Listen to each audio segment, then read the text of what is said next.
Here's the truth, the harsh truth. You are not going to sell at these elevated prices, even if we see a new bull run again. You are not going to take profits. You are going to screw it up again. And why is that? It's because of the tough psychology of the market. Everything sounds super bullish. Everything sounds super positive. And that's the time when you have to sell. And you also have to sell when most money is at stake. And the amounts we are talking about when selling are especially high compared to when you're buying. Let me explain you why. It's not just because the price went up by like 2 or 3x. It's way deeper than that. So I had recently a talk with a friend of mine, and we are talking about why is it so hard to actually sell when prices are elevated? And why is it comparatively easy to buy when prices are low? A lot of people don't make mistakes here, right? When you dollar cost average into the market, you simply just buy a certain amount every month and you buy when it's low. People don't really have problems buying at low prices. At least it's the easier of the two parts. If you're already screwing up with that and you don't feel comfortable buying when everybody is bearish, then probably speculation isn't for you.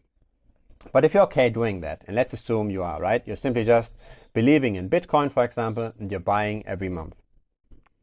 Now, doing that is relatively easy because, first of all, you've got a lot of time to do this.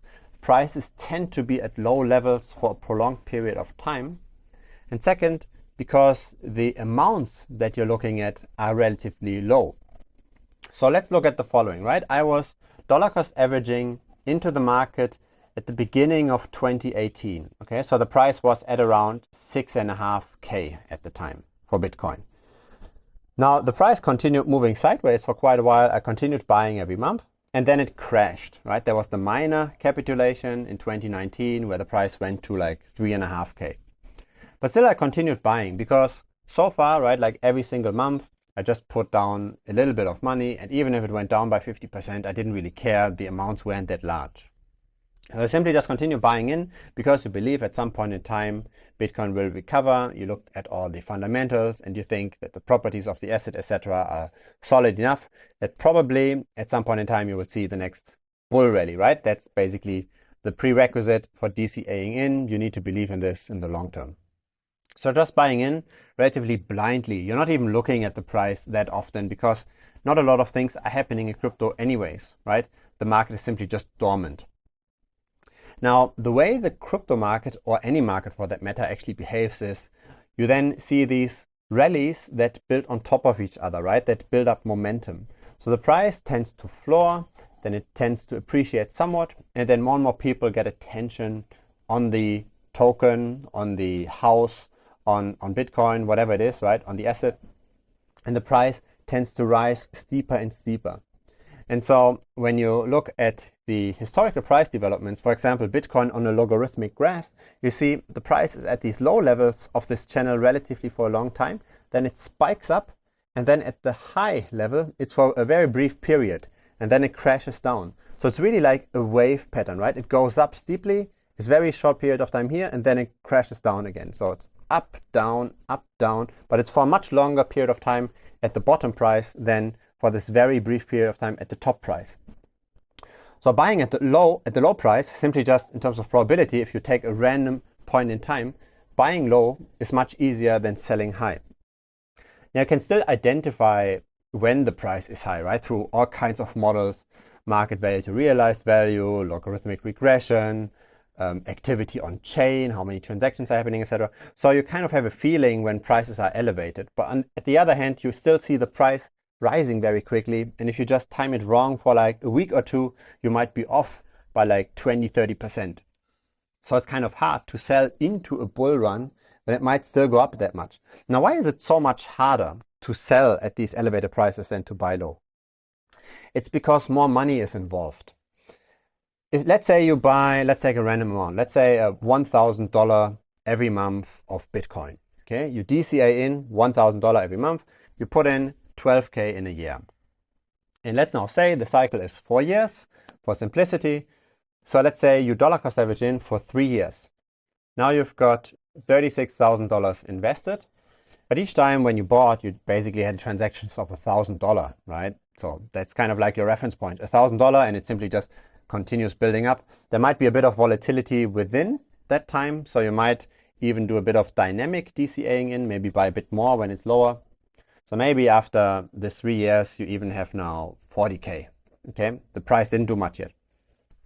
Now let's say after these 3 years comes then the bull run, where Bitcoin 10x's. Okay, so it goes from the 5K to 50K. Now you don't have 40K, but your investment is now at 400K. So all the amounts you were dealing with before were $1,000 that you're buying, basically forgetting about the money. Suddenly, your investment went to 400,000. Right? See the relation, like a 400x of whatever your reference point before was. 400x. Now, the problem is you have to liquidate, you have to sell off a lot of that investment within a short period of time. You don't have 3 years to sell because you know these hype phases, they only last for a very brief period of time. So let's say you still don't want to pick the one top because you don't believe you can time it perfectly, but you do know times are heated. So let's say you decide to sell within a 3-month window. You want to do 3 sales within 3 months. You want to get it somewhat right. You can't do it perfectly, right? But let's say in order to have a bit of averaging out, you take 3 months, right? Which does make sense. So when you now sell your entire position that's now in a heated market, you suddenly have to sell 130K, 133K.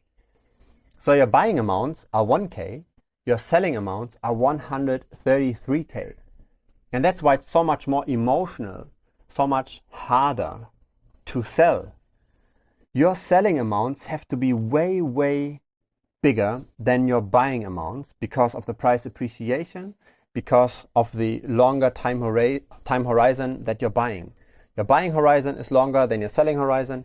Your amount after appreciation per coin, for example, is also way higher. And this compounds, making a 100x or whatever per transaction that you have to sell for. And so selling is so tough because the amounts that are involved are so large. And the significance of that transaction seems to be way higher, seems to be way more important than the significance of all the other transactions you did before. You could basically forget about the 1K per month. But now, if you're selling for 130K or for 170 or for 200K per transaction, suddenly is a big deal, right? Simply just in relative terms. So that's why selling is so hard. Now, that's what this video is about. It's about being aware of this and basically mentally preparing yourself for this.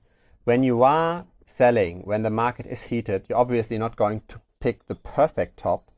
But even if you're just picking it somewhat okayish, you're still going to feel very overwhelmed by all of this because the amounts are different.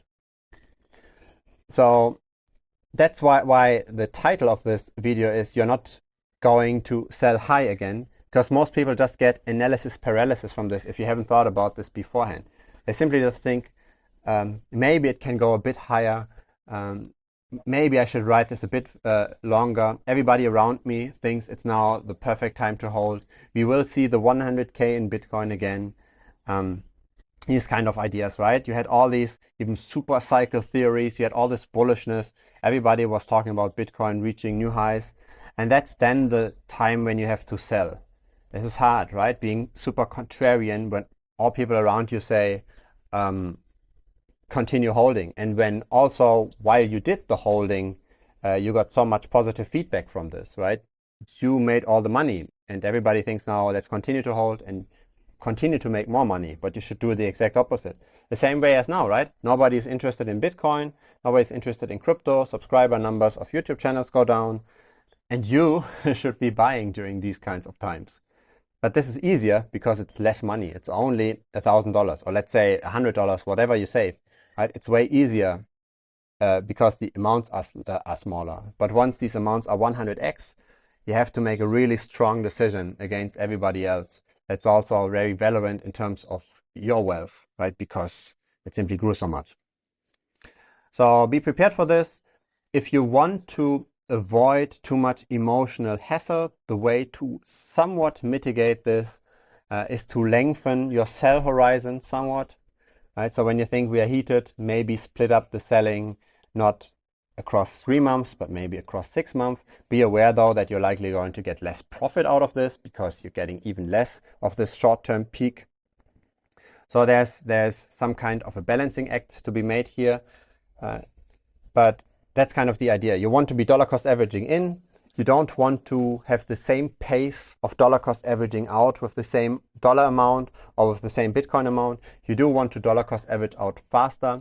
And the faster you do this, the more profit you potentially take, the more risk you obviously also take by not taking the right timing. Right? If you are a bit more risk averse, expand this and dollar cost average out over a longer period of time and be okay not to be optimal. Right? Nobody is perfect. And you don't have to map the perfect entry point, the perfect exit point. If in the end you make profit with this whole endeavor, that's already a good thing. Hope you enjoyed this. Feel free to give this a thumbs up and of course leave a comment below if you've got any questions or any thoughts about all of this. And looking forward to see you of course in the next video as well. Bye bye.